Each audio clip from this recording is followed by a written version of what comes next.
The grounds we're on are the grounds of the house that used to belong to the poet Percy Shelley and his wife Mary Shelley, who wrote Frankenstein. There's a real historical connection to text and literature in the Bournemouth area in this park, so we wanted to create an experience of that for the audience. But we also wanted to recognise the fact that this park is a living, breathing space now, where the local community comes to, where children play and grow up and then bring their children later on. It's an immersive walk through the park. It's bringing the history with the current kind of social political climate of Shelley Park and how we use these amazing public spaces, or how sometimes they do get forgotten about. You've got just at your doorstep this amazing varied environment where you can have so many mini discoveries and adventures. We wanted to look into memories and the feelings that Shelley Park bring. And you'll hear stories throughout of the people that live here, the community that is here, and how they love this place. Most of our visual items, the text and the books around the space the audience can interact with, are older poems, literature based on Mary Shelley and Percy Shelley, whilst the soundscape is of people now. We get the sound of children running through the trees, so that you think there's an actual child, you look over there and there's nothing there, just the sound. So you constantly feel like life is happening just outside of your eye shot.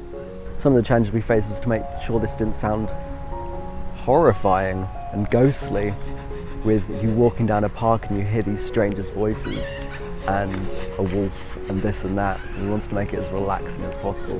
Hopefully we've achieved that and you're not going to get spooked. It was important for me to not just create a soundscape that is to the left and right of you, but also completely around you. Children running from the sides, birds above you, sounds engulfing you, like just surrounding you in music and electricity. Even when you're walking down the street, you hear these little memories, these just people relaxing and having fun. And that's what this place is about. One of the reasons I love working in this kind of theatre is that because it's still a relatively new genre and there's not been a huge amount of it yet, everything's new. We're having the opportunity to come up with new ideas and fresh approaches every time. This is the first time that the idea has been run by, produced and totally dictated by Dave. So it's been our first opportunity for him to flex his creative muscles without anyone else deciding what that muscle will be used for. The joy is that finally the creativity is unconstrained. We're starting to see the beginnings of where Dave's career is heading. He is utterly disinterested in the idea of disabled theatre or accessible theatre. This idea that just because some of the performers use a wheelchair or communication aid, it's somehow different to other theatre or other live art. There are certain ways that he operates that are different to how I might operate. So for example, his voice comes out through a computer rather than through a vocal cord. He controls his movement through the space with head switches rather than with legs.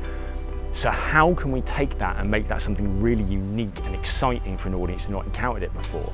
And Dave is really interested in that. Rather than wanting to talk constantly about the idea of disability, he wants to use this notion of having a different physicality to bring a really new experience to the audience. And that makes him really inspiring to work with, and it stretches me as well.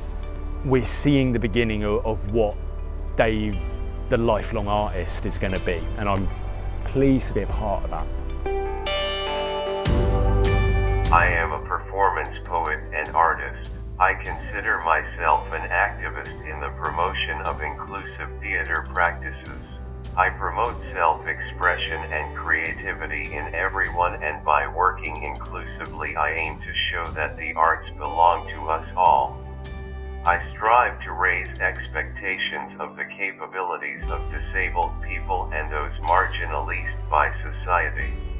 I celebrate a culture of inclusion within my work and believe that through the arts everyone can have a voice to recount their stories and experiences in this world. To do this, we need to actually be active in facilitating new non-artistic voices from the local and national communities onto an artistic platform.